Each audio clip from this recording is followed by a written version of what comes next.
1 जुलै रोजी महाराष्ट्र शासनातर्फे संपूर्ण महाराष्ट्रात 2 कोटी वृक्ष लावण्याचा संकल्प करण्यात आला आहे। चला संकल्प करूया 1 जुलै 2016 रोजी 2 कोटी वृक्ष लावण्याचा, महाराष्ट्राला हरित करण्याचा, पर्यावरण वाचवण्याचा। गेल्या अनेक दिवसांपासून ही जाहिरात जवळपास प्रत्येक चॅनलवर झळकते। राज्याचे वनमंत्री सुधीर मुनगंटीवारांनी 2 कोटी झाडं लावण्याचा चंग बांधलाय। मात्र आता तुम्हाला ऐकून धक्का बसेल की त्याच राज्य सरकारनं 45,000 हेक्टर जंगलावर कुऱ्हाड चालवण्याची परवानगीही दिली आहे।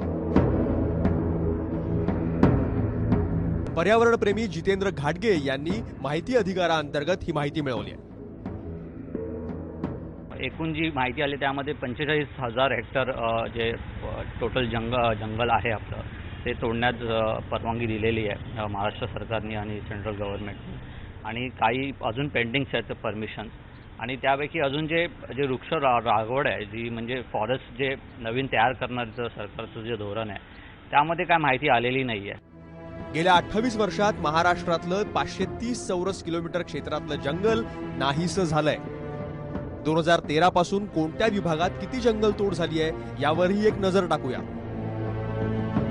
पुण्यामध्ये सर्वात जास्त म्हणजे 16,987 हेक्टर क्षेत्रफळाचं जंगल नाहीसं झालंय, तर अमरावतीमध्ये 10,095 हेक्टर्स जंगलावर कुऱ्हाड चालवण्यात आली। त्या खालोखाल कोल्हापूरमध्ये 6,837 हेक्टर क्षेत्रफळाचं जंगल तोडण्यात आलं। त्या पाठोपाठ यवतमाळमध्ये 3,739, तर औरंगाबाद आणि चंद्रपूरमध्ये जवळपास 2,500 हेक्टर क्षेत्रफळाच्या जंगलाची कत्तल करण्यात आली आहे। सीएजीचा जो रिपोर्ट आहे त्यामध्ये जवळजवळ 6,000 करोड रुपये 2008 पासून महाराष्ट्र सरकारने खर्च केलेत नवीन जंगल तयार करण्यासाठी, पण त्यांच्याच रिपोर्टप्रमाणे असं जंगल श्रिंक झालेलं आहे महाराष्ट्राचं, म्हणजे कमी होत चाललेलं आहे। म्हणजे हे 6,000 करोड रुपयाचं झालं काय नक्की? एकीकडे जंगल तोडीला सर्रास परवानगी द्यायची, तर दुसरीकडे वनीकरणासाठी हजारो कोटी रुपये खर्च करायचे।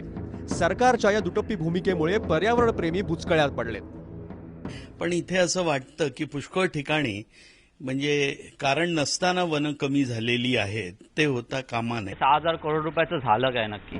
एकीकडे जंगल तोडीला सर्रास परवानगी द्यायची, तर दुसरीकडे वनीकरणासाठी हजारो कोटी रुपये खर्च करायचे।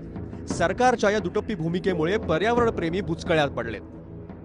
पण इथे असं वाटतं की पुष्कळ ठिकाणी म्हणजे कारण नसताना वन कमी झालेली आहेत, ते होता कामा नये। पर्यावरणप्रेमी बुचकळ्यात पडलेत।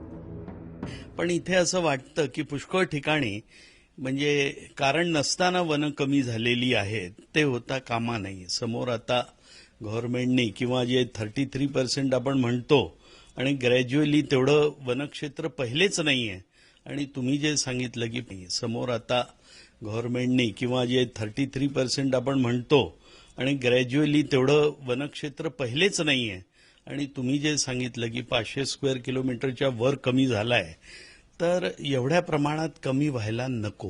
कमिशनरांनी स्वतः ऑर्डर दिले की तुम्ही किती वृक्ष लावल्यात, किती जंगल तयार झाले तुमच्या। 500 स्क्वेअर किलोमीटरच्या वर कमी झालाय, तर एवढ्या प्रमाणात कमी व्हायला नको।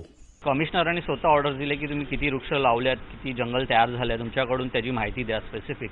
एका पाण्याची माहिती होती, पण त्यासाठी पेपरचे बंडल पाठवले, याचा अर्थ स्पष्ट आहे की त्यांच्याकडे अशी कोणती माहितीच उपलब्ध नाहीये की त्यांनी किती जंगल लावलेत। सरकारला खरंच महाराष्ट्र हिरवागार करायचा असेल तर फक्त आठवडाभर वृक्षारोपण करून चालणार नाही, तर अस्तित्वात असलेल्या जंगलाचंही तेवढ्याच पोटतिडकीनं संरक्षण करणं गरजेचं आहे। त्याकडून त्याची माहिती द्या स्पेसिफिक।